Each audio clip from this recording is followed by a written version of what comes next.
What up, James? What up, man? Hold on. How I get on here? I wasn't ready. I put you on. Should I take you down? Sorry, I'll take you down. I brought you in this stream and I'll take you out. Sorry, you weren't ready? James, he wants to go dress modestly. Sorry, y'all got to see James. And he wasn't ready. All right, welcome. I'm sorry. I'm a little frazzled myself. You coming back, James? I don't know what's happening. I put James up there and I suppose he wasn't. You ready? I guess. I can't hear you. Anyway, it's not my fault I'm late. I had two issues. First, I was running downstairs. I was up here at this desk. And then I asked my son to put on some tea water. Right? And when James, you coming back? No. And I asked my son to put on some tea water. And then I was finishing up some stuff, coming up here well on time, and I go to pour my tea, and oh, I thought you were Sekou. So I go pour my tea. I go to pour my tea, and this boy fills this kettle up to the top. So it takes 2 days. It takes 2 days for it to boil. So I'm sitting there waiting for the water to boil. And then I come up here and sit down, and this computer's been working fine all day. I've been at this desk half the day, working, typing, clicking away, and it was working fine. And just as I started to go live, the shit crashed on me. So I had to reboot it. So as of most bad things that happened, it wasn't my fault. Oh, okay. I didn't know where you was, man. I thought you probably on the East Coast or something. Probably sent the wrong notification. No. I'm here in Chicago, South Side, Bronzeville, boogie down Bronzeville. How you been, man? Man, bro, as good as be expected, you know. I went to a calisthenic park yesterday, and I was extremely disappointed with my performance. Yeah, so, you got to stay on top of it. Yeah, yes. Pause, but yes. Yeah, strength is a skill. Yes. I was doing chin-ups and dips, pull-ups. I wasn't planning on going there. My wife and I were out, and they put up this brand new park. It's like a park, and so she's like, "Hey, this is new." So we go over there, and they had all these dip bars, and pull-up, all this calisthenic stuff for do the leg lifts and all that. So I'm like, I'm out here. I'm here. And man, I wasn't happy. Just my latent residual background strength is not where I want it to be. So I'm about to start hitting it. How many pull-ups you get, man? Shit. From low, man, I was maybe able to do 4 full ones, like full arm extensions. And then, you do half arm. And I could throw in another 4 or 5, less than 10, man. Hey, bro, that's excellent, man. Excellent. Jeff. Don't do that. Look here, man. For your age class, for our age class, man, how many people can do that? It don't matter. I'm not a regular dude, though. Hey, I hear you though, but I'm just saying. You know what I'm saying? I'm not going for the average. I'm not going for the top of the bell curve. Most people can't even pull themselves up once, bro. Most people can't. Yeah, but I'm a slight dude. You know, I'm not the biggest dude, so I should be able to lift my weight. I'm not built. And you know what? Somebody asked the other day, "What is the strength standard?" And I said, and you know what? That's my answer: to be able to pull your own body weight and dip your own body weight. Yeah, I could only do like 4 or 5 dips, man. Let me just tell you something. By the end of the summer, I'm gonna be a problem. But 4 or 5 from since when though? From being inactive, from not doing it. I've never been inactive though. Calm down. I've never been inactive. I'm just saying. I'm just saying. By the end of the summer, I'm gonna be rippling. I'm gonna be sitting there like you, all filling up the screen. I'm gonna be sitting there.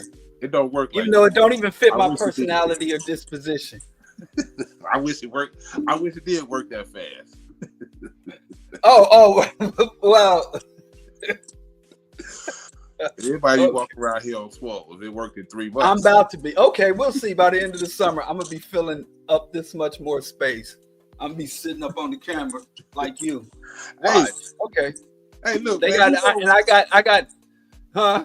I am not that imposing, man. I am not an imposing figure. Don't be humble. But beyond that, you good?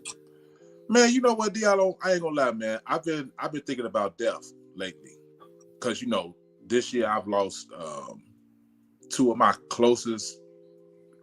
Like, I lost my cousin and I lost my best friend, who I spent a lot of time with, man. Like, wow. We slept in the same bed together. Like, you know what I'm Man. saying? Everybody know when you see me, you saw them. You know what I'm saying? So, and it is not, and I'm thinking, and I'm not gonna, bring the show down, but this just what I've been thinking, just like, man, like, like, no regrets, man. Like, you don't know when you up out of here, and this shit ain't promised, and life is actually a gift, bro. Like I was watching some Neil deGrasse Tyson said, he was like, most people that can be born are never born. So we'll never get to this side of life. So, and then for it to end, man, that shit's sad, man. You know what I'm saying? Like, you go through all this shit for it to end. It's sad, but yeah, but that's but I mean, I have a different take on life and death. But I saw you was going through it. I reached out, and just if you want to link up, just get coffee or talk. You know how to reach me. Yeah, but no, I just been going, back and forth with that, man. You know what I'm saying? I just, it's. But anyway, man. I'm good, man. You know what I'm saying? My work week over with. I'm not as tired as I usually be. Good. Yeah, you look kind of energized. Maybe it's the red. Yeah, it's the red, because it's been hot. It's been hot, man. But I like the heat. It's been a little bit, because I live kind of close to the lake, man. I could just stroll over to the lake. Man, look, it's humid in where I work. It's humid everywhere. Yeah, it's nasty. I came up here and almost ran out this room. This room is hot. I got computers and stuff in here, and so. But anyway, people don't care about our problems. They want to hear about the world's problems. Brittany want to know how much we benching, man. I have no idea. I don't know those things about myself. I haven't maxed out lately, Brittany, because we older gents, man, can't be doing all that maxing out, man. It's bad for the joints. But so you don't know your limit. What I did, well, I would gauge probably around 275, 300. But what I did do the other day, I pause pressed 230 like 4 times, and I hadn't picked up a weight in about a week. If you know what pause reps, incline pause reps, 230. You know what I'm saying? But yeah, you know what I'm saying? Jeez, wow. But hey, man, appreciate y'all condolences, man. It's all good, man. I'm going through it. I appreciate that, for sure. So I don't know. Get to it. Okay, let's get to it. I don't know where it is. Well, I did a discussion on Dr. Sebi. Oh, that's 4 plates. That's 4 plates, y'all. Huh? 2 nickels on the side. But you did the show on Dr. Sebi. Yeah, man. No. You want to talk about weight some more? No, that's the people. Go ahead. I'll sit back. I'm messing with them. Well, no, about a week ago, Monday before last, I did a talk about Dr. Sebi, and I have a close relative. Well, I could say it and nobody will know. My father has a lot of children by a lot of different women, right? So I have a lot of siblings, aside from the one my mama gave me. Aside from my big sister, my baby brothers, I have a lot of other siblings out there in the world. And one of them has a pretty serious ailment, a life-threatening ailment. And he contacted me to let me know about the ailment, and we were talking, and he informed me that he intended to utilize Dr. Sebi's healing techniques and Dr. Sebi's miracle cures or whatever. He was going to follow the Sebi diet and use the Sebi healing methodologies for his thing, right? So I told him, Dr. Sebi, his claims about healing have never been verified, and many of his claims have been debunked. Many of his claims about healing everything from baldness to addiction to terminal illnesses have been debunked, never verified. So he hurried up and got off the phone. And I didn't, and you know, like you said, people facing serious shit, you want to be careful how you talk to them. But then I had a sister contact me and curse me out for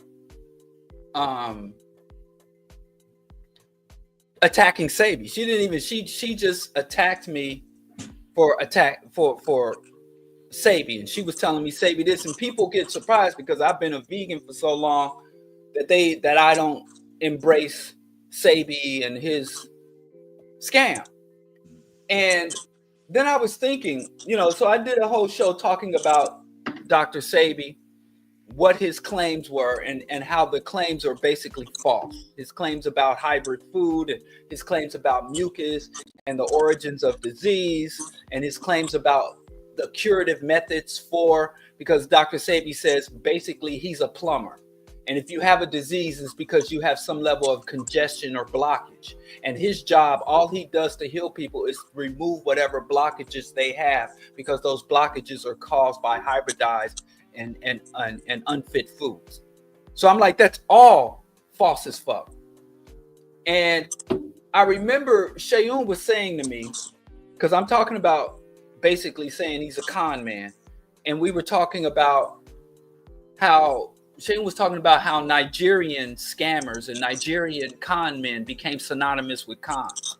When Nigeria is an impoverished country under neo-colonial exploitation, and these people who have suffered centuries and generations of colonization, invasion, disruption, coup d'etat, military dictatorships are the ones being abused and targeted financially, but they are around the world, the Nigerian prince scam. And how did we get the label as the con man when we suffer from more external cons and we're the victims of cons, but we are looked at as the perpetrators of cons? And so thinking about that, I'm just thinking, man, you know, in reality, oh, this ain't right. I messed something up. Shoot. That's what you always say, man. I forgot this. I forgot how you labeled it, but did we get the face of right? We always to get the face of they degeneracy. Right. I forgot what you called it, man. But yeah. Yeah. So what I wanted to talk about was what were the real cons in the world, because we have these con men. Because, you know, at first I was like, well, maybe I should talk about the other con men, you know, 19 kilos, 19 keys. I call him 19 schemes. Cuddly Mike, Killer Mike, of course, Dr. Fubar, I call Farrakhan, Minister Farrakhan, man, and even Obama. I was looking into the Obama Center and all the things, the decades-old scam that the Obama Center was running. And then I started looking at LeBron James, I Promise Academy, and it's like, goddamn, everything's a fucking scam. Everything's a con. And when I've talked about these issues individually, people attack me and they push back to me. They ask me, what have you done? And you ain't done as much as the minister. And my comeback, usually when I'm calling out cons and schemes and exploitation of the masses of the people, I generally say, well, I've done nothing. And doing nothing is better than doing something harmful. A person who sits still and doesn't move is better than a person who actively targets and preys on other people. You know, so but then I started to look at what are the biggest cons. And most of these cons that we're subjected to make us vulnerable and susceptible to all the other cons. And all the other cons are born out of these cons. So I wanted to just, throw out there some major cons, con games, con schemes, scams, some major scams that give birth to the other scams.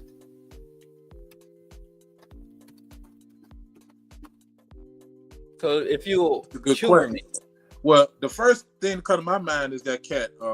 What's the Jewish cat that Madoff? Now I don't know if that qualified, and I don't know what scam begot that scam, but that's the first thing that comes to my mind. But here's the thing. Here's the thing about that. Madoff scam was only made possible by a bigger scam. So the first scam, the first major global scam is Western civilization and whiteness, right? This is a con. This is a scam that has been run on white people who identify as white, and has been run on the rest of the world. There isn't a living being on this planet. And when I say living being, I'm not talking about humans. I'm talking about turtles. I'm talking about whales. I'm talking about bacteria and viruses. There isn't a living system. There isn't a living being that has not been negatively impacted by this. And Gandhi was once asked, what do you think of Western civilization? And Gandhi responded, he said, I think it's a good idea. And the reason he said that is the West, as we identify it, white people, have not demonstrated civilization. As Dr. Clark said, civilization is basically the act of being civil, conducting yourself in a humane, civil manner. And Western civilization has been a history of war, degradation, and corruption throughout. And then the parts of it that we are supposed to praise, well, they gave us democracy. They gave us monotheism. They gave us all these wonderful arts. But when you look at it, much of it was stolen, bastardized, and corrupted. Even the most noble, you're like, oh, look at the beautiful cathedrals. Yes, but it was born and they were built, financed through slavery and genocide. And whiteness is artificial. It isn't even real. It's the most dominant force in the world, and it's not real. Like white person, like if you ask the average white nationalist or white person to describe or define who is white, what is whiteness, they can never come up with a comprehensive or cohesive answer. I guess it just means not black. Right. Well, I think that's where I think we should get down with that, because Francis Cress Welsing said that white people, or people who identify as white, only recognize two races. They recognize white and non-white. But right now in Ireland, they're having race riots in Ireland. And the people that they're attacking in this race riot, one of the main targets of the race riots are Roma gypsy people.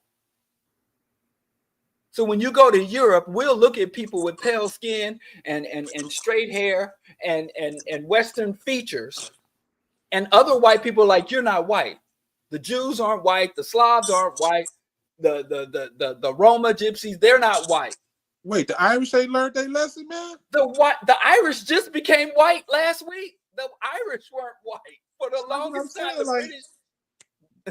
Right. You know what I'm saying? What they doing? Right. So this confused status, this confused way of being, white pride, white, and the death of the white race and all this shit, this confused thing, but you see that most non-white people now aspire to whiteness. Yvette Carnell and the ADOS said the mission of black people is to be made white. which means we want to navigate the world as white people do, with the wealth, the power, the status that white people have. And as a result of enduring slavery and our loyalty and legitimate status in this country should grant us the ability to be made white. That's back when she used to do her shows wrapped in the American flag. I seen that show, bro. Right. But you go to places like Korea, right? Korea is the plastic surgery capital of the world. And in Korea, the most common form of surgery is eye slit surgery, where they take away flesh from the eyes and then and sew your lids together so that their eyes are no longer slanted as, you know, an Asian, so that their eyes are widened. And then they have this other surgery where they cut a nerve that feeds the calf muscle so that their calf muscles can atrophy, because they want to have skinny legs like white women, skinny, rail thin legs and wide eyes to mimic white women in a place like South Korea. I'm sorry. So they must be slow on the trend, because you know that was about 20 years ago, 30 years ago, man. Like, the calf. Well, I guess that's not right, the standard no more these days. Well, yeah, well, if you leave the United States, you'll be surprised how aggressive, like skin bleaching, cake soap, it's not as common here in the United States. Well, you know, when you talk, but you go to places like the Caribbean, parts of West Africa, with the cake soap, the skin bleaching. No, I mean body wise, like skin color, right? We have an issue with that, but I'm saying body wise, people ain't trying to be skinny no more. People trying to get in certain parts of the world, that aesthetic, and it's actually coming back. You'll find a lot of women are having their BBLs removed, and Miley Cyrus has become a white woman again, huh?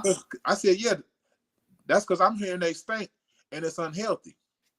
But like, it also the skinny white girl aesthetic is back. I'm sorry to tell you. Go look up most recent pictures of Serena Williams. I'm sorry. I can see the life leaving your eyes. I'm sorry, James. I didn't call for this change. I didn't call for this change. I'm just letting you know. But no, Kim Kardashian, she's had her implants removed. She's a skinny white girl again. And I heard the other chick, you know what I'm saying, that got hers removed. China, Black China. Yeah. But I heard I'm kind of ashamed of my recall on this. Yes, Ozempic. So thin is back in, I'm telling you. So the few remaining thick sisters, you got all to yourself, James. Man, come on, goddamn it. Get on the pickup truck and let's go. You know what I'm saying? Well, I saw when I was telling you Serena to go look up Serena, I saw your face just went flat. You were like, not Serena. Yeah, they got Serena, man. Man. So I'm saying it's a rebellion against the, you know what I'm saying? Because I'm saying, like, you know what I'm saying, right there going backwards. Yeah.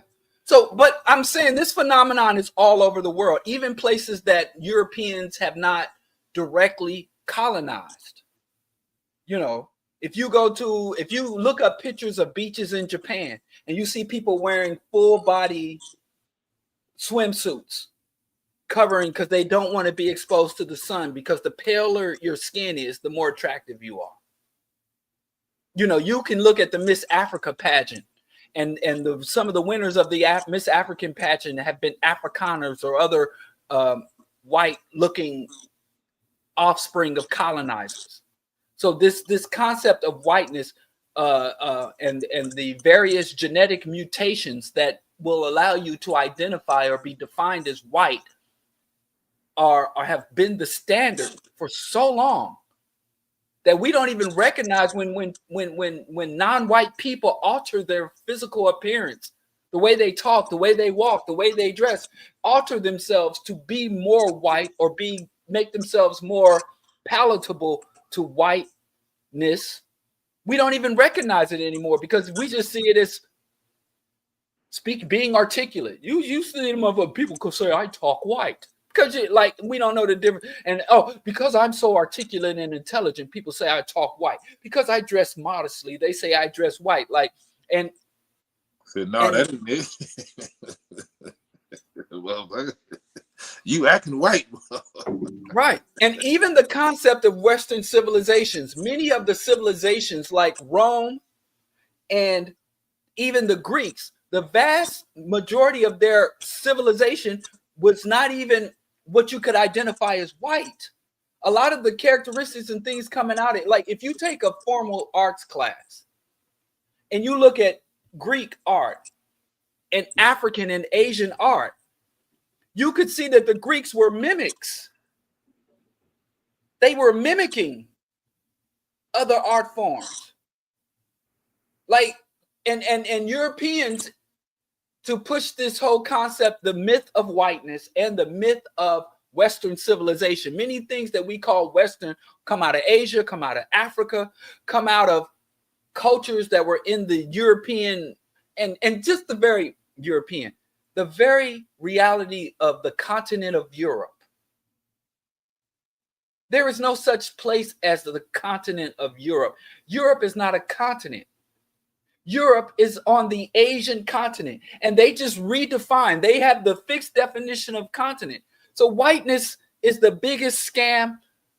Europe is a scam, the existence and reality of Europe. But if you have a scam that is backed up by vicious brutality, and anybody that don't agree with this scam, not only do you not get you don't get paid, you don't get acknowledged, but you can lose your life. People start to do the dance. It's how my man Benny Siegel say, you gonna get down or you gonna lay down. Either way it goes, you're gonna get down. Yeah. And here's the final thing. When you look at some of the most anti-white, this is not unique to Black people or the African diaspora in the United States, but I'm talking about it here. When you look at our most militant public figures, our most so-called revolutionary public figures, you have some like ADOS and FBA that acknowledge we trying to live and be like white people. We're trying to fully merge and assimilate with whiteness, and we want funds. We want the funding to do so. But then you have people that swear that they want separation. We got to get our own. We got to build our own. We got to do for self. But when you look at our own that they want to get and the separations, everything they desire for us, the independent, free African reality that they're trying to control is nothing but a mimic of white folks. The family structure, the economic structures, the various hierarchy, the patriarchy, the economics and finance, the militant and militarism, the relationship to the ecosystem and environment. You go and read Nation of Islam, call the white man the devil, but you look at the reality and the goals and the ideology and the stance of the Nation of Islam, and tell me what, besides saying they're anti-white, everything there fits comfortably into the white paradigm. Dr. Fubar, even Killer Mike. We're going to have our own black banks, as if black banks don't exist and aren't already preying on black people. There's a black bank right here on King Drive, 4 blocks away from me. Black-owned bank that then ran off with black folks' deposits. And this black bank, black folks wanted to be so much a part of this bank. They were driving for 70, 80 miles from Southern Illinois, from Indiana to bank here. And their deposits, poof. Inconsistent service, inconsistent hours. The facilities are rotting from the inside and out. So whiteness is so pervasive. It's a scam, but it's such a pervasive scam that we just recognize it's like air. It inundates. We see it everywhere to the point we don't even recognize it. Even when we want to rebel against whiteness, we just want to create our own black version of whiteness or Western civilization. Yeah, man, I don't get that. I mean, you know, it's like you say, like we've only had one idol, and so I guess to mimic that idol is what it is. You know what Yeah. I'm saying? And I'm saying, I want to say to everybody listening to us, you might think you're against this. You haven't fallen for this scam. You might not even think it's a scam. Western civilization is a historical reality. It's a material historical reality. White people, I see them every day. It's a scam. And the most successful scams are the ones you don't recognize as scam. Oh, yes. Please read Fanon. Read Black Skin, White Mask. Read everything Fanon ever put to paper. But here's a bigger scam. The bastard offspring. In fact, without this particular scam of religion, the scam of Western civilization from the Greco-Roman Church and the Roman Catholic Church, without an Eastern Orthodox, without the scam of religion, I don't think the scam of whiteness in Western civilization would have been as powerful and dominant as it is today. Okay, man, I'm listening. I would have to say, well, if you look up the definition, because the definition, and the thing about scam is a uniquely American word. Scam was born in the United States. Like if you look up most words and their etymology, you'll find it's an old English word, it's an old Yiddish or Hebrew term, it's an old Celtic term. If you look at most of the terms of the English language, they had their origins well before the United States, because the United States is a genocidal settler colony and the native indigenous languages were obliterated. So the dominant language, Spanish included, Spain is a Latin is Roman and European, but I digress. But scam is one of those few words in the English language that was born here. This is an American word. United States. I can't even say America, but from the it was born of the United States. And it literally means to deceive someone to derive in order to get an undue benefit from them. You know, generally that benefit is money. So I'm deceiving you, I'm lying to you, I'm tricking you in order to get money from you. But oftentimes the money is secondary to power, to influence, to control. The money is a byproduct. Religion and spirituality are the oldest scams. Religion predates Western civilization. Religion predates Europe, but it's very old. But when religion was married to civilization, imperialism, and economics, it became a whole different thing. Religion used to be, the rituals and the customs, and religions were systems to guide one's life. But they became a scam when division of labor and fed by, surplus. When humans were able to produce surplus, we started divisions of labors and started creating these hierarchies and governance. Religion was there. And when it got fed through that machine, it became a scam. It became a force for evil when it was once a force for maintaining yourself. Yeah, man. Tithing is a big old scheme, man. But most people, the vast majority of people, love this scam. And if you try to deny them access to this scam, if you try to protect them or educate them about this scam, they will attack you. You know what I see? Cash just come through and preach, and then they run the old bowl around. You know what I mean? Pay the man for coming in and speak. And all right. but here's the thing, though. People teach this too. I wasn't brought into the fold of religion by a wealthy minister. We have parents who teach it to our children. It's parents and grandparents serving children up on a platter.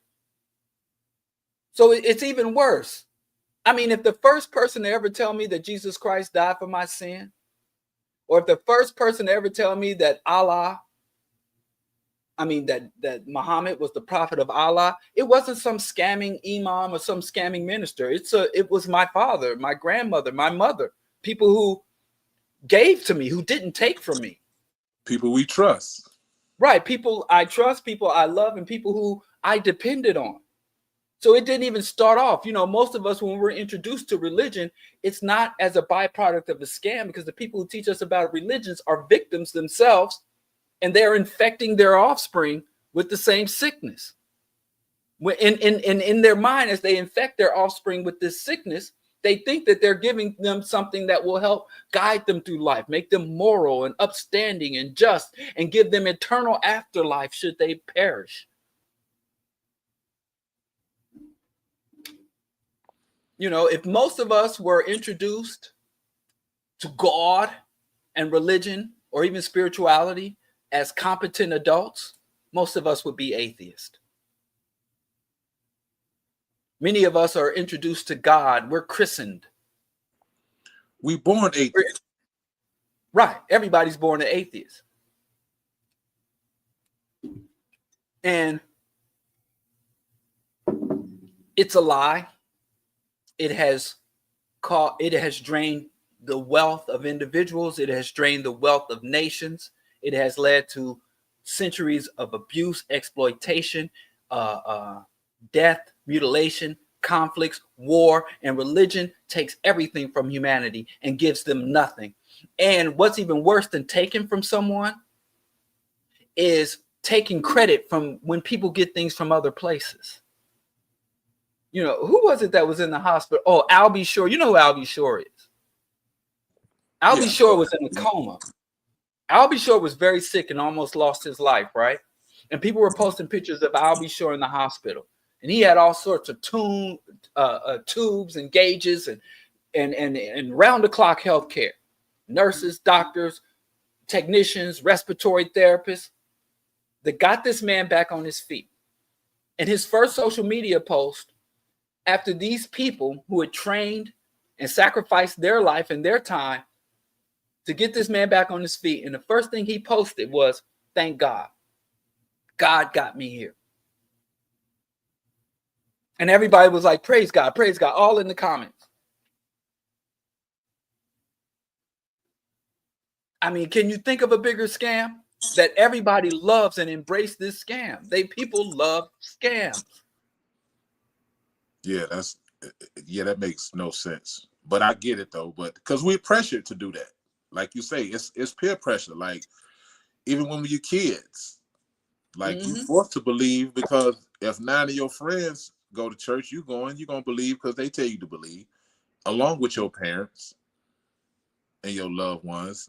So right, it's almost a peer pressure. Like it's like whenever I go somewhere, any group I'm in, I'm probably the only atheist there. So, you know what I mean? Like, ain't many of us. I mean, it's probably a lot of us, but we are definitely outnumbered. But well, I also want to say too, dude, what's up with all these rich people, man, dying early, man? Like these people ain't taking care of themselves. They got all the means, and they died earlier than us poor folks. I have to tell you, statistically, poor people do have shorter lifespans and more debilitating illnesses than wealthy people. It's just that we're dying wholesale. First of all, we represent 99% of the population. So you used to see 3 or 4 celebrities drop. For every celebrity you see with a premature death, you're looking at thousands, tens of thousands. Thousands of children a day die from contaminated water and other, effects of malnutrition. But I have to tell you this, when Kobe, it was weird to me how everybody was acting when Kobe passed away. Mad weird. And so I had just said I care as much about Kobe's death as he would about mine. I just had to leave it at that because y'all was acting weird. No, man, look. It is what it is, man. You didn't go out and get a Kobe tattoo? No, man. You know what I mean? Like I really wasn't watching basketball. I mean, I know who he is. I mean, Yeah. Yeah, that was a peculiar time, man. This it was celebrity sad his dad with his daughter. You know what I mean? That girl dad movement shit. You never put out that girl dad. I still think it's too soon. People get in trouble talking about Saint Kobe. No, man. But anyway, yeah, religion is a scam, and if you and I think just covering Western civilization and religion, I know most people listen to us. This is a scam, and I wish I could say, well, people just volunteer, people line up for it. But I think religion is inflicted and imposed on us. It's not like just people have the free will to say, hey, I'm going to join a religion or adopt a spiritual way of being, or I'm not. It's really not a choice. I would say there are very few societies, maybe communist China, but very few nations or societies where you are not essentially mandated to be indoctrinated into religion from birth. And I'm not just talking about the Arabic religion. I'm talking about Hinduism. I'm talking about Buddhism and the things that they teach us that harm us so much, that the idea that man is not an animal, that we are not primates, that we're made in the image of some divine being. And this earth was created as a test ground for us to show that we're worthy to go on to the hereafter for eternal life. And this world is just a way station. There are so many toxic ideas and so many abuses born of religion that affects people whether they believe it or not. That's why I can't just be an atheist. I have to be an anti-theist. I think it's immoral not to actively work to subvert the power and influence of the established church and established and institutional religions. Yeah, man. I already feel like we have been cheated out of life by being oppressed. We'll never really realize our full potential. And then with religion, it restricts us even more. Like it places us like we believe in all this mess. Like, man, bro, you need to get it in right now, because ain't no more reset button after this shit, bro. All right. This shit over with. Yeah. You know what I'm saying? But this is a scam that people love. And you're absolutely right. How being adherent to some religion, whether it's wasting your Sunday mornings and Wednesday evening prayer meetings, wasting your money, wasting your opportunities and experiences and sensations that you don't get to experience as a result, because you think there's some big monster in the sky that'll burn you for all eternity if you do. So many people denying who they are.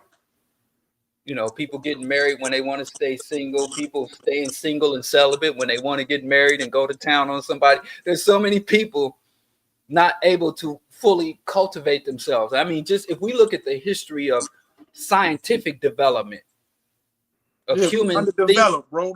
We underdeveloped, right, backwards. Man. Yeah. And people love this scam. And people will get mad if I cheat you out of $20, if I run a scam, and they be like, BroDiallo's a scammer. And I run 20, and it'll be all over the internet. Everybody attacking me for taking $20. But the goddamn church then took $1 billion, $20 billion a year. Jesus Christ is the biggest scam artist. That little insane closeted, that virgin sacrifice, that man is probably the biggest scammer in existence. Jesus.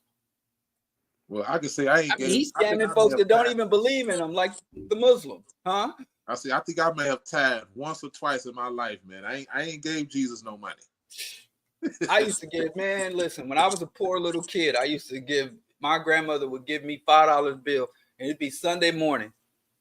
And we had to take the church bus because we didn't even own a car. And we had all piled onto that church bus. And she gave me, my brother, and my sister $5 and say, put it in the basket. And I go sit there, and they pass the basket, and we pile out the church van. Preacher pull up in a goddamn Cadillac, and the church van couldn't park because the closest parking spot to the entry to the church was right there. He parked his big ass 4-door Cadillac, and so the church van with all the elderly people who couldn't drive and the poor kids whose parents couldn't afford a car, we pile out and have to walk half a block to get to the church. When the minister walked right in, and I put my $5 in there, and I've done it more times than I wish, but I got hip. I got hip. I started pocketing that little $5 because my grandmother would sit up front and I'd sit in the back. Let's see, that's why y'all blessings never multiplied, bro. You know what I'm saying? You still. Do you know what the word blessing means? Yes, blood. Yes, to drench in blood. Killed from blood. Oh, yeah, I don't want no blessing. Murder. Yeah. It means to drench in blood. That's what a blessing is. And that's why those who are blessed in this system are people who have done the most harm, shed the most blood. So yeah, I don't need my blessings to multiply. I don't want no more bloodshed for my benefit. Who's that said the scammer is Pan-Africanism? Who said that? The scammer Pan-Africanism. Who is that? Who are you talking about? Umar? Maybe he thinks Pan-Africanism is a scam. I don't know. We need some clarity, Digimon. All right, let's move on to the next scam. We only got a couple of more. Capitalism. Capitalism is a scam. I'm so sorry. I don't know. Do we even have to expound on this one? I think our audience is well versed on this. But the Ponzi scheme comes out of capitalism, right? That's a Ponzi scheme. Is that a Ponzi scheme or Ponzi scheme is capitalism? Well, I think it's worse than a Ponzi scheme because a Ponzi scheme, at the very least, you have to pay into it. So if I was running a Ponzi scheme and I go to you and I'm like, yo, James, I got this wonderful investment opportunity. I can double your money. So you give me $5, right? And then I go to Skip and tell him the same thing. He give me $5. And then I go to Geechee and he give me $5. So I got $15, right? And with that $15, I take 5, put it in my pocket, and then give you 10. And you're like, damn, BroDiallo got the hookup. I gave him $5, and within a week, he gave me back 10. So I done made 5, gave you 10. So what you gonna do next week? You're gonna come back next time you get paid and be like, here's 20. Flip that, right?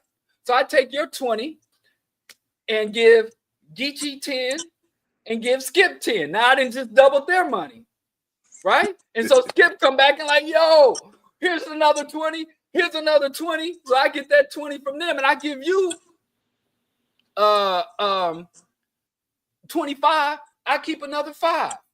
And so y'all keep coming to give me more money and I'm just cycling the money, taking a little off top and then cycling the money back betwixt the rest of us. That's the Ponzi scheme, right?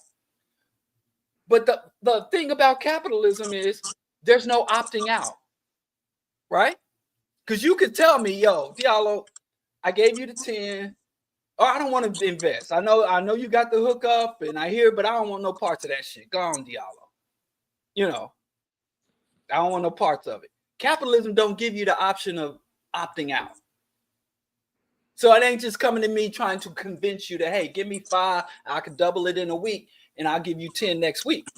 It's like click, clack, give me 5, and I put, and I'm forcing you. So the capitalism is a scam that there is no retreat, there is no opting out of.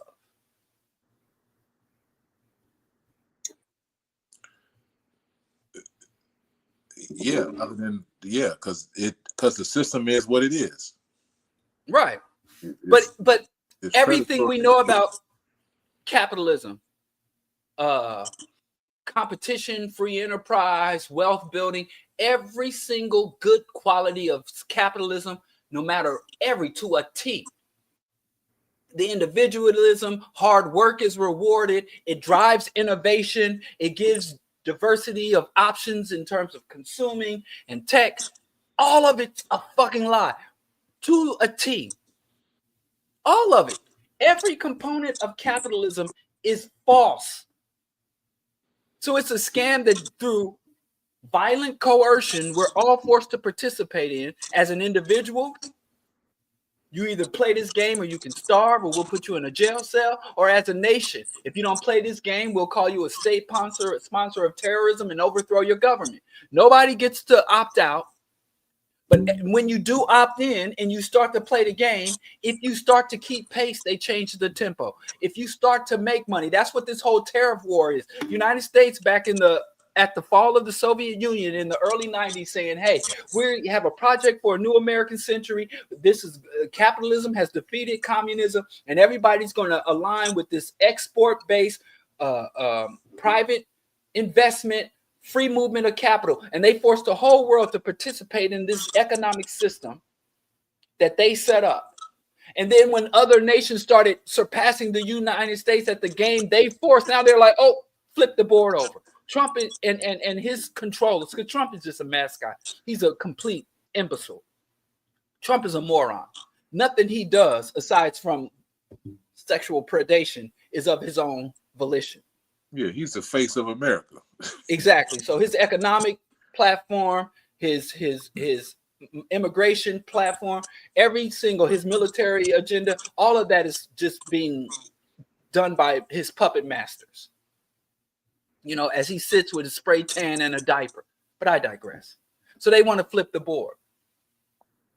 And we got so many black leaders, positive black influencers pushing capitalism, and it's a scam everybody loves. It's simple. The reason why the number one opposition to renewable and sustainable energy is what? The fossil fuel industry. The fossil fuel industry. The reason the United States is the most pro-capitalist country in the world, and it has the most backwards and inefficient public transit system. When you look at these new technologies like the iPhone, the internet, that came from what? DARPA. All of these things that multinational corporations we think are giving us were created by publicly funded institutions, publicly funded laboratories, even the private industries and pharmaceutical companies and Tesla. Most of their funding comes from public grants and public federal funding. Most of the industries that were developed in the United States, from the tech bros to the railroad industries from 2 centuries ago, were all protected and cultivated by private industry. If you look at the first major world industrialist, Ford had to depend on the U.S. to build the highway and road infrastructure and to build the gasoline and fueling infrastructure. There is only one source of wealth and one source of innovation in any economic system, and that is the masses of the people, the working masses. And the innovative capitalists, all they do is take the wealth and expropriate the wealth created by the masses. Elon Musk did not create Tesla. So innovation comes from cooperation and coordination between thinking people, whether it is music. Can you imagine at the beginning of hip hop, if all this intellectual property, look at hip hop before the corporations got into it. Now all the shit sounds the same. You turn on the radio, every song is rapping the same. You look at the rappers, they all look alike. Little Kim looks like Sexy Red, looks like Megan, it all looks the same. It all sounds the same. Capitalism and the profit motive stifles diversity. It stifles creativity. And what they do is wait for poor kids in the ghetto or some guy in his publicly funded university laboratory or some government scientist or some government bureaucrat to create something. And then they use their influence, their capital, to tell the government, turn this thing over to me. Protect me with intellectual property, copyright, trademarks, protect me from foreign competition. And as I build it up and take credit for it. I hope that answers your question. Who asked that question? Everything you think you got from the corporations, I can show you how it is not the product of corporations, but a co-op. And there isn't a multinational corporation on the face of the earth, including the most profitable, Apple, that is not the direct beneficiary of an enormous public input, welfare. And welfare is nothing but the collective wealth of the people being given over to individuals. Hey, Diallo, I had highlighted that comment by Presta about China and the billionaires, and I don't know if you saw it, but and I know Presta been harping on China. You know, people that kind of support China, or I ain't gonna say support, but anyway, you know, have some type of feel some type of way that, you know, China was able to bring 800 million people out of poverty, or whatever the number is. Right. And they're still, and they have a capitalist class that's not as Right. predatory as United States or the West. Right. But China. And so I'm just saying, like you know, some people give kudos to China for that, but at the same time, what Press is saying is that they also is a billionaire class, so billionaires can't be good. You know what I'm saying? But they did a good thing by bringing 800 million people out of poverty. So I'm just trying to get you to kind of address that. China is not a communist state, because a communist state is a contradiction. If you read the Communist Manifesto, or if you read any, you know, communist revolutionary or scholar, communism is supposed to lead to the evaporation of the state. A communist society is a stateless, cashless, classless society. So the ultimate outcome of communism is anarcho mutual aid cooperation society. So communism can be a goal. If you have a government that is communist, then it is a government that is working to make it render itself obsolete. A communist government or a communist party is a party or a government that is working to render itself obsolete. What China is a state capitalist nation. And nations take on, just like nations like celebrities or products, because a nation, we have to, I'm not going to get into this, but there's a difference between the nation and the state. But we're dealing with the nation. Nations are like sports teams, right? Mm-hmm. They have flags. They have a national bird. They have a national anthem. They have PR, a public persona. So China is as communist as the United States is democratic. United States is about freedom and liberty. And at the same time, they go around the world, say, we spread democracy, freedom, and liberty, the eagle and the red, white, and blue, American as apple pie, a nation where you can come, and if you're willing to work hard and sacrifice, you can make it, the American dream. That's the propaganda. So China and communism, Mao and Marx and Lenin, and Trotsky, all that shit, that's part of their national identity. But it is not the state reality. The state is not about the flags and all that shit. The state is the physical apparatus and the imposed policies. That's the state. That's the difference, like the state and the nation. So the state, where the power is, the state is capitalist. But it is it's actually the form of capitalism, state capitalism, that Hillary Clinton and Bernie Sanders. So you can have, they say, well, the state is going to facilitate the generation of profits. The state is going to have partial ownership and oversight of the companies, manufacturing, the infrastructure. So there is an opportunities for Chinese citizens of China to have private profit-driven enterprise, but you must partner with and be subservient to the state. Whereas in the United States, the government is supposed to keep its hands off of business, even though it doesn't. It's a lie. It's a lie. But the theory is, in the United States, you have free enterprise. In China, you have regulated an enterprise that is under strict oversight and state regulation.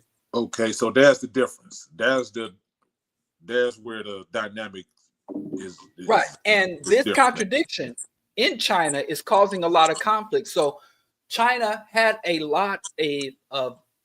was a communist party.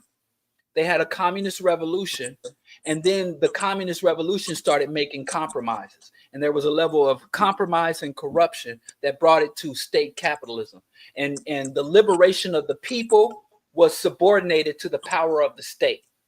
And the Chinese looked around and said, well, all these other communist and socialist revolutions are being invaded, they're being overthrown, and they're being attacked by the West. So if we go communist, we will be forever vulnerable and in a constant struggle. So how can we set up our government to be strong enough to withstand the assault of the Western powers, the colonial powers, and at the same time derive some level of benefit for our citizens? So it is a chimera, because home ownership in China is like over 80% of people own their homes, the educational, the technological achievements that they were. So they said, listen, what are we going to do? We're going to either be communist and end up like Cuba, under embargo, surrounded, constantly hounded, or we can learn from our enemies and adopt some of our enemies' practices in order to be, at least if we're not communists, we're at least independent and doing shit on our own terms. So is that sort of a compromise? Did they compromise in order to do that? I mean, that don't sound like. Yeah, like I said, the initial communist revolution was for liberation of the people, but then the state and the Communist Party was serving the interest of the people. But then the state took precedent. The state and the party took precedent over the people. So it became a priority to build a powerful state was more important than having free people or liberating the people. So the state was supposed to serve the people. Now the people serve the state, and the state gives them rewards. And the state gives them certain protections and rewards, while the communist component is just aesthetic. So they still have Communist Party, they still have, and they identify as communist, and the Communist Party is still the dominant party, but the state operates as state top-down capitalist. Okay. And this is a shortcut to power, as we see, but there's a lot of crack because the capitalist components of China is literally causing the culture to collapse in on itself. Like if you go look up this thing called tofu dreg, right?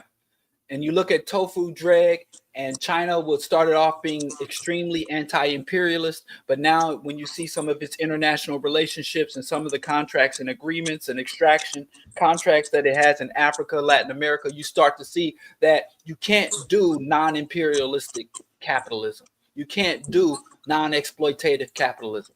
So China has a lot of internal upheavals. From Tiananmen Square, it's probably the most prominent protest movement in China. From Tiananmen Square to there's like thousands of uprisings and riots a year because of the people's discontent. And China has a very high prison population, doesn't come close to the United States, and the executions going on there. So trying to exist in this communistic party or have a state that will give benefits and freedom to the people, and at the same time have a centralized hierarchy that generate for the generation of profits, they're having a lot of trouble there. How are they able to? Well, I ain't gonna ask that question, man. I know we probably already know the answer to that. How are they able to keep us in control? Well, we not at their heads. Like, it's in like France in the streets. Every time something don't go their way, they're in the street. Yeah, but the French are racist. So a lot of times when you see white folks in the streets, it's not for liberation. So you see white people will attack their government for injustice.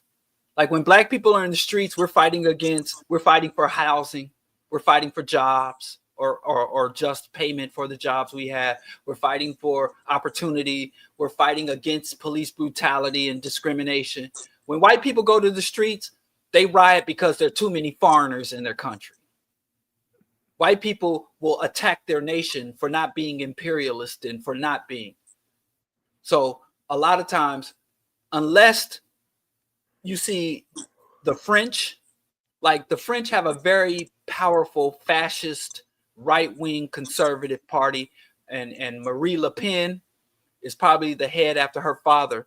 So when you see white folks in the streets fighting against the government, like the January 6th riot here at the U.S. Capitol, they're like some spoiled brats. Just because you see white folks in the streets fighting against the government, it's not a good thing. Like most times you can see that. If you look at most nations and you see people, if you look at Nigeria and the Nigerian brothers and sisters take to the street, if you look at Vietnam and the people are in the streets, if you look at certain nations, you see people in the streets chanting against their government or against their rulers, it can be positive. But if you're looking at a white nation, European nation, Western nation, and the people in the streets, you got to look deeper before you say, I have solidarity with them. If it's not socialist, communist, workers, unionist, leftist, then 9 times out of 10, they're mad at the government for not doing enough evil, insufficient evil. Like when Trump said, well, I'm going to halt deportations of farm workers. And white folks got mad. Like when Trump tries to do something that looks humane, it's not even humane, but it just has the stench of humanity to it. Folks get mad. So anyway, you asked me how they keep us in control. Let me tell you this. It's so simple, it's scary. Because it's so simple that how can something, such a simple system of control, be so powerful that we can't break it? Dr. Bobby E. Wright said behavior is created and maintained by its consequences. By incentivizing submission to the status quo and disincentivizing resistance, and then creating a propaganda apparatus around how great the rewards for integration and submission and how horrible the consequences for resistance are, boom, they got you. And then they also hijack the human psyche. Human beings, we're primates.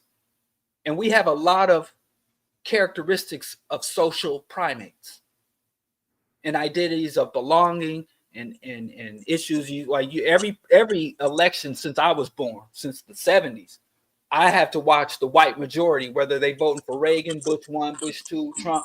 And I watch white folks go to the polls and vote against their own class interests. Because they have this delusion of who they are. They're wrong about who they are, and they're wrong about who the other people are. That's one of the cons that I have that I want to cover. But it's basically through a very complex system of propaganda, incentives, and disincentives. Just like that goddamn Pavlov's dog. It's kind of sad being that humans are so creative and so brilliant that this system could last so long and be so entrenched. Yeah, man, because I haven't been in this shit all my life. You know what I'm saying? Now, I've had questions all my life. You know what I'm saying? I've been here mentally. I just didn't have no outlet. But yeah, I just I don't get it, man. Like how we just keep accepting this shit, man. But also too, another thing, right? As the masses of people, we are at liberalism as the masses. Is that where we are? Because what I'm trying to say, okay, let me try to clear it up. Because okay, if you got revolutionaries that's trying to speed up this process, that's trying to move the masses of the people whichever direction left, then where are the masses of the people at, like on the political spectrum? Well, I think the masses of the people, Black people specifically, but I guess you can. Well, the masses of the people are status quo. They support the status quo. Most Black people, they're discontentment when they feel like they aren't given access or their position within the status quo is threatened. Most Black people could care less. You hear people go to the poll and they're going to vote for lower gas and cheaper eggs.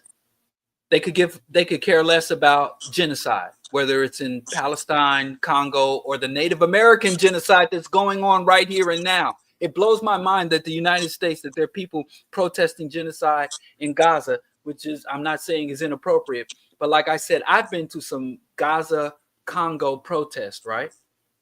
And the people there at that protest come from Oklahoma. You know, they come from Lakota country.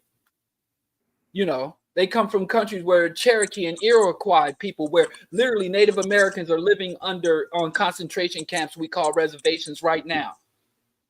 And how do you get in your car and drive past the genocide in your backyard to protest the genocide overseas? And I'm not saying you shouldn't. I'm saying you need to fight the genocide here. And if not for the ongoing genocide in the United States, they wouldn't be able to facilitate the genocide in Palestine or the Congo or Sudan. But I digress. Boy. But somebody said, I don't understand this term identity politics. It's bullshit. Saying identity politics is saying like money economics. Money is a fundamental part of economics. And you can't have one without the other. It's the same thing with identity politics. And people say identity politics to be dismissive or something. All politics are identity politics. It's just when the established people engage in politics, it's not identity politics because they represent the status quo. They represent power. But you mean to tell me Trump, tell me a party or a political individual that doesn't engage. Tell me a policy platform from any political party that is not saturated with identity politics. I don't understand why people throw this term around, but I digress. All right. Have you fallen for any of these scams currently? Am I living with any or through any? Do you embrace like any of these scams? I got another scam that's gonna hurt y'all. This scam gonna get me in trouble. Equality is a scam.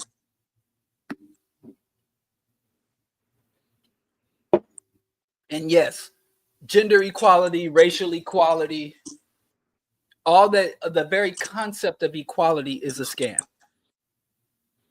Okay. And people trying to secure equality, often perpetuate their own oppression. Okay, I know where you're going with this. Yeah. Trying to eat a shit-eating contest, you going right.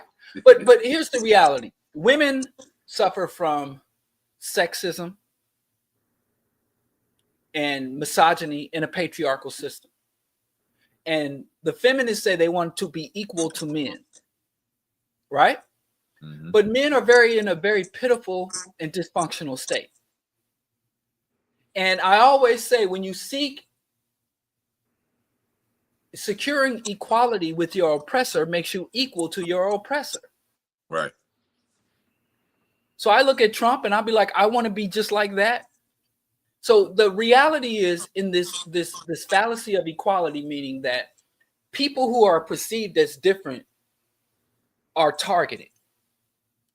So we need this uniform way of being and this uniform status where everybody has the same thing, and this uniform being status will somehow balance everything out. But you should be able to be unique. So equality does not bring about justice. Equality reinforces injustice. So the black man became equal to the white man. We got the right to vote. We got our citizenship. Hell, some of us even got money and start our own businesses and banks. And what did we do with that equality? Did we become more humane than the people we got the equality from? Or did we become as inhumane as the people who granted us the equality? And it often distorts people's fights against injustice and the fights against oppression. We don't want equality. We want liberation. We want to be free from having to be like anything other than what we want to be. Man, bro, that hit home, man. So we, like I said earlier, like I feel like we underdeveloped because we can't be who we need to be.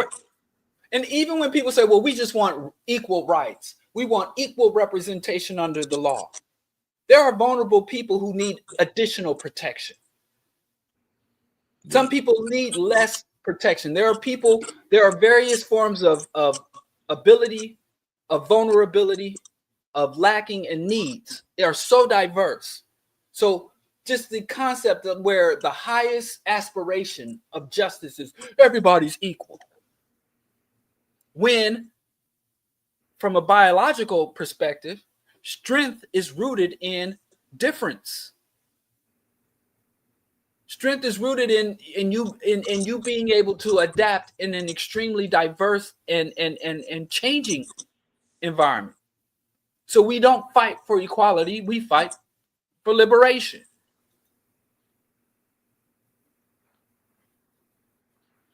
I agree. So I'm gonna do one more. I'm gonna do one more scam because we're running out of time. I actually have to wrap up by 8:30. I was supposed to wrap up at 8:15. I was told, Erica, I'd be done by 8:15.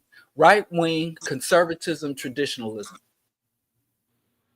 And it's so disgusting to see how many prominent Black people and how many Black people of the masses like ourselves have embraced conservatism and right-wing ideology, right-wing values, and the fallacy of tradition and traditionalism, which is a scam. It's disgusting too. But everybody, when you really start, that's why you find a lot of people say, I ain't left or right. I ain't with none of it. I ain't conservative or liberal. I don't. They both bad. Most people that say that, 9 times out of 9, they are conservative and they're right wing. If you can't look at yourself or look at your community and say, I am a leftist, I am a radical, I am a revolutionary, I am a Pan-Africanism. If you like, none of that stuff mean nothing, you're conservative. Ah, man.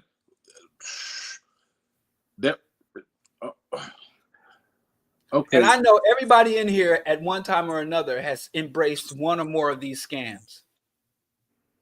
No, that was the host from one of our favorite shows that, said that today. Like, they didn't really want to embrace the labels. And, she got a lot of pushback, but it's so stupid. How do we comprehend something without labels? How do we communicate or comprehend something without labeling it?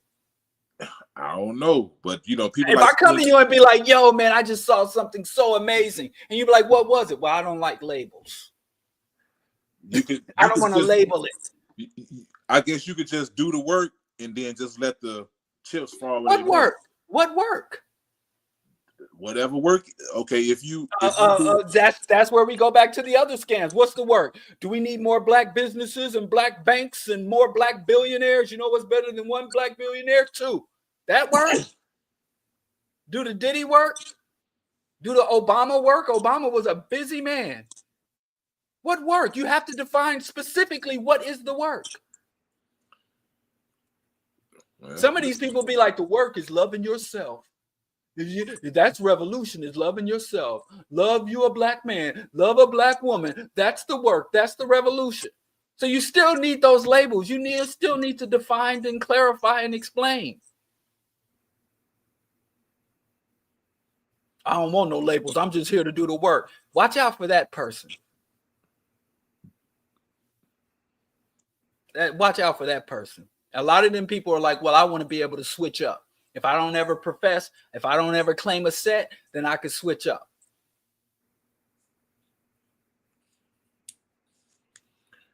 Man, we ought to do a lot of self-reflection. It's so hard that it's simple, and it's so simple that it gets difficult. Man, it'd be the simplest shit that be the hardest sometimes. That'll trip you up and kick you in the teeth. So, but yeah, we have a lot of right wing. We have a lot of conservatism. I would say the vast majority of prominent Black leaders are conservatives. Some of them are right wingers. Minister Farrakhan and the Nation of Islam are a right wing, ultra conservative group. And no people were ever brought liberation. the ADOS. ADOS and FBA are ultra conservative organizations. They're ultra conservative organizations. So many of these groups that we think are radical are fighting for us. So it's another scam. And most of the major scammers are born out of capitalism, religious exploitation. I wanted to get into what makes people so, because you kind of touched on it. Why do people love scams so much?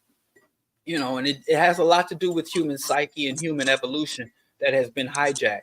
A lot of our positive evolutionary traits for connection have been hijacked.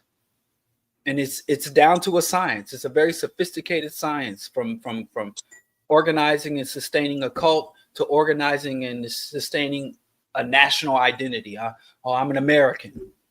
Or patriotism is another scam. That would go under conservative, but patriotism is another huge scam. But anyway, I think that's it. Do we have time to go over some comments or questions? I'm good if you good. I'm good on time if you good. I'm actually not. I got like 1 minute before I have to wrap it up. And I don't want nobody to come knock on the door and curse me out and embarrass me. You can address one question or one comment. I mean, address one question, one comment.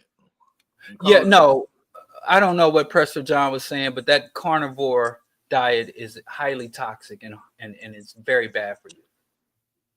Humans. I think he was I think he said that the carnivore diet is absurd. Well, he was saying something we were saying can't get any more of. Oh, yeah. But yeah, that carnivore diet, I've been seeing that go around. Jordan Peterson and his daughter have been pushing that crazy shit. You heard of the Liver King? Yeah, man. I saw that whole fiasco unfold, man. Like they'd have been proving frauds and everything. And right, the carnivore diet is not sustainable. You know what I'm saying? If you ain't getting no fiber in your diet, man, you know, cut it out, man. Yeah, I'm gonna come up with a persona. When I get jacked, I'm gonna become the avocado king. And then all these cats on roids, the ancestral tenets of the avocado king. Huh? Yeah, I'm about to create a whole persona. The avocado king. And they lied to you because all these cats on roids. Then they act like they doing all this training to look like that. I'm gonna show y'all what avocados can do. I'm about to be the avocado king. Mark my words. By the end of the summer, I'm getting back in shape. I'm gonna be doing them dips. I'm gonna just be banging out them dips like I did when I was in my 20s. Hey, don't fall for the cats doing 100-pound goblet squats, acting like they got them big old legs doing 100-pound goblet squats. They squatting 300, 400, 500 pounds to get them legs like that. I'm trying to preserve my knees. I'm trying to preserve my cartilage, my tendons. I'm not going to destroy my body's motor functions to impress these ladies. No, bro. So the amount of weight that I lift and the repetitions I do will be in such a way that will preserve my motor functions. Yes. I ain't about to do all that crazy shit. You see that one dude that's like in a wheelchair now, that Mr. Olympia, the brother? They're from roids, man. They're from roids. It's not just from roids. It's from heavy lifting as well. See, roids will mess up your internal organs, your bowels, your heart, your liver, your endocrine, your glands. Mm-hmm. But that's the roids. But your joints, them hips, eroding. That arthritis, Ronnie Coleman. Yeah, right. Ronnie Coleman, yeah. That comes from lifting and poor body mechanics. Yeah, I don't understand what nuance I'm missing. Everybody wants to throw nuance out when they don't have an explanation or a defense. I'd be like, religion bad. Oh, you need more nuance. Then give it to me. Give it to me. If I need it, give me it. I'm waiting for it because I don't understand. I think I give religion too much grace. But I don't want to pull you into this. I just get to go in. I have to moderate myself when Skip is around. Well, look. I get to act out when he's not. On the weight thing, though, right? I get it, right? Because they're able to do all of them weights because of the enhancements, which is really not really right. Your body is not able to really do all that without that. So yeah, you know what I'm saying? Right. The most I've ever squatted was like 400 something pounds. You know what I'm saying? And I did like 400 pounds. Your lumbar spine screaming. You know, but that's for many years. That's probably the most that my body could handle. Now, if I that, got listen, shit, I could probably do 800, right? So which wouldn't be. Do you have any chronic back issues? No, bro, I'm good, man. Good, okay. I'm super good, bro. You know what I'm saying? Like I got a little I'm glad to hear from overuse, from work and shit like that, but overall, I'm healthy, man. Yeah, good. Yeah, you got it. You can't just your muscular system is one of many systems. You have a skeletal system. You have an organ system. Your skin, but your tendons, your ligaments, your cartilage, your seminal fluid, you know, joints, all that. You got a lot of times people will be like just. And I have to say this. I don't think people understand. We'll close after this. I'm not saying not you, but a lot of people don't understand there's a difference between fitness and health. Yeah. You can be healthy and unfit, or you can be very fit and extremely unhealthy. We always seen like elite level athletes who end up having strokes or cardiovascular issues. And who was it just announced they had The Rock just said that he has like some congenital heart issue or some vascular issue. He popping. Right? He popping though. Yeah, the roids will fuck your heart up. Was it The Rock? I don't know. Don't quote me on that. It was some like major fitness athlete just came out and announced. I don't know. I didn't even read the article. Yes. Yeah, he just said he had some type of issue. He just announced it. Yeah, it was The Rock. Yeah, he has some cardiovascular issues. So I'm just saying. Man, I don't know, man. You know, I did go vegan for a healthier lifestyle, so my arteries and shit wouldn't be clogged up as I got older. You know what I'm saying? Because I saw that shit coming. You know what I mean? Yeah, I remember. You know, Rip. I remember that. You see, I still got these stitches in my lip. I jumped on him from the back, and he threw me off, and I fell, and I got stitches in my lip. So yeah, I remember that. Yeah, I wonder if I can get some. What's the statute of limitations on physical and emotional damage? I'm gonna sue. I'm gonna go. I'm gonna sue Rip for that nice truck he got. Hey, Liberty Twitcher. It had nothing to do with cardio. I know it don't got nothing to do with cardiovascular, man. Oh no! I've been a vegan since 1992. I'm in trouble, y'all. And I know that you could be just as unhealthy. Oh no! On a vegan diet as a bullshit. No, you can't. Diet. How? With all of the junk, with all of the sugar and fat. Even still. Because that's really be the problem. It'd be the sugar and the fat, not necessarily the other sugar stuff. And fat. We need sugar and fat. I like me some sugar. I can pass on the fat. Unless it's like water soluble plant, like an avocado. I'm about to be the avocado king. I'm about to show y'all, boy. I'm about to blow up like the I eat avocados all the time, man. I love them too. Liberty Twitcher. Anybody listen? When white folks say liberty, yes, Oreos are vegan. And you know what? My wife used to let me buy Oreos for Halloween. We couldn't have Oreos for any other reason. And I used to be like, the Oreos are vegan. And she's like, fine, you can buy a package of Oreos for Halloween. Vodka is vegan. Cigarettes is vegan. Weed is vegan. God damn it. Yeah. Cocaine is vegan. The fuck? That don't mean nothing.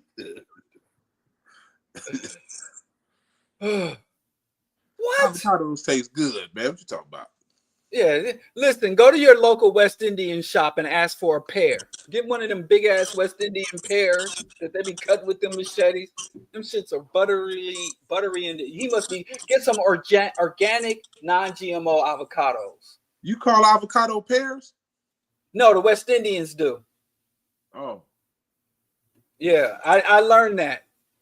Like I would go to the go get some ital from the Rasta shop, and they'd be like, "You want pear?" And I'm like, "No, I don't want no pear."